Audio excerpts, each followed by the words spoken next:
ಭಾರತೀಯ ಚಿತ್ರರಂಗದ ಇತಿಹಾಸದಲ್ಲಿ ತಲೈವ ಎಂದು ಖ್ಯಾತಿ ಪಡೆದಿರುವ ಕರ್ನಾಟಕದ ಬಸ್ ಕಂಡಕ್ಟರ್ನಿಂದ ಗ್ಲೋಬಲ್ ಐಕಾನ್ ಆಗಿ ಬೆಳೆದ ಶಿವಾಜಿರಾವ್ ಗಾಯಕ್ವಾಡ್ ಅವರ ಜೀವನ ಚರಿತ್ರೆ ಒಂದು ಮಹಾಕಾವ್ಯವೇ ಸರಿ.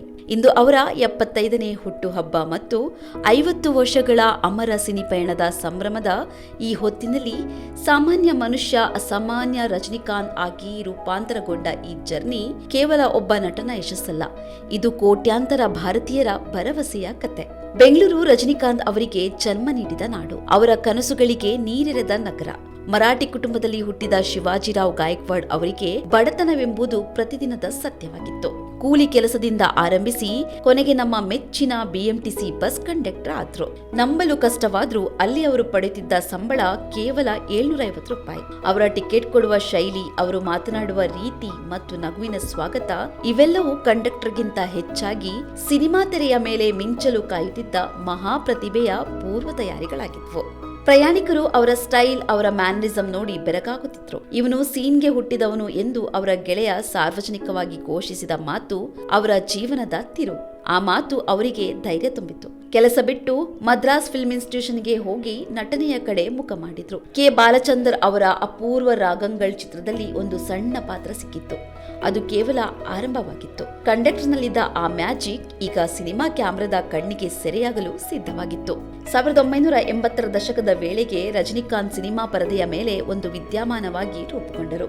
ಎಲ್ಲೆಲ್ಲೂ ಅವರದೇ ಹವಾ. ಅವರ ವಿಶಿಷ್ಟ ಶೈಲಿ, ಆಕ್ಷನ್ ಮತ್ತು ಸಂಭಾಷಣೆ ನೋಡಿ ಇಡೀ ಭಾರತೀಯ ಚಿತ್ರರಂಗವೇ ಬೆರಗಾಯಿತು.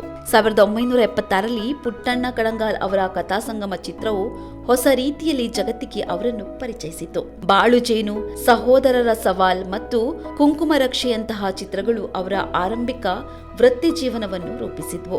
ಕಿಲಾಡಿ ಕಿಟ್ಟು ಮತ್ತು ಗಲಾಟೆ ಸಂಸಾರದಂತಹ ಆಕ್ಷನ್ ಪ್ಯಾಕ್ಡ್ ಚಲನಚಿತ್ರಗಳಲ್ಲಿ ಡಾಕ್ಟರ್ ವಿಷ್ಣುವರ್ಧನ್ ಅವರಂತಹ ದಿಗ್ಗಜರೊಂದಿಗೆ ಅವರು ತೆರೆ ಹಂಚಿಕೊಂಡ್ರು. ಭಾಷಾ ಪಡೆಯಪ್ಪ ಆಗುವ ಮೊದಲು ಅವರ ಶಕ್ತಿ ರೂಪಿತವಾಗಿದ್ದು ಇಲ್ಲೇ ಕರ್ನಾಟಕದ ನೆಲದಲ್ಲಿ, ತಪ್ಪಿದ ತಾಳ ಮತ್ತು ಪ್ರಿಯಾದಂತಹ ಸಿನಿಮಾಗಳಲ್ಲಿ. ಕನ್ನಡ ಚಿತ್ರರಂಗದಲ್ಲಿ ಅವರ ಮೂಲವು ಭಾರತೀಯ ಚಲನಚಿತ್ರ ಇತಿಹಾಸದಲ್ಲಿ ಒಂದು ಶಾಶ್ವತ ಅಧ್ಯಾಯವಾಗಿದೆ.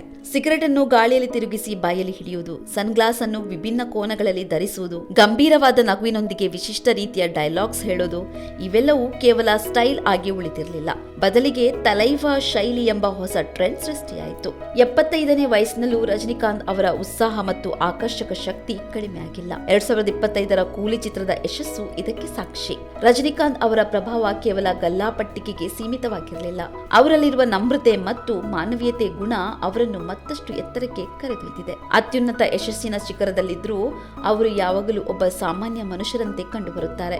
ಬೆಂಗಳೂರಿನ ಒಂದು ಬಸ್ ಕಂಡಕ್ಟರ್ನಿಂದ ಭಾರತೀಯ ಚಿತ್ರರಂಗದ ದಂತಕಥೆಯವರೆಗಿನ ಅವರ ಈ ಪಯಣವು ಯಾವುದೇ ಹಿನ್ನೆಲೆ ಇಲ್ಲದಿದ್ದರೂ ದೃಢ ಸಂಕಲ್ಪ ಮತ್ತು ಪ್ರತಿಭೆಯಿಂದ ಏನು ಬೇಕಾದರೂ ಸಾಧಿಸಬಹುದು ಎಂಬುದಕ್ಕೆ ಒಂದು ಉಜ್ವಲ ಉದಾಹರಣೆಯಾಗಿದೆ. ಅವರ ವಿನಮ್ರತೆ, ಶೈಲಿ ಮತ್ತು ನಟನೆ, ಈ 3 ಅಂಶಗಳು ಅವರನ್ನು ಎಂದೆಂದಿಗೂ ಅಮರವಾಗಿಸಿವೆ. ತಲೈವಗೆ 75ನೇ ಜನ್ಮದಿನದ ಹಾರ್ದಿಕ ಶುಭಾಶಯಗಳು.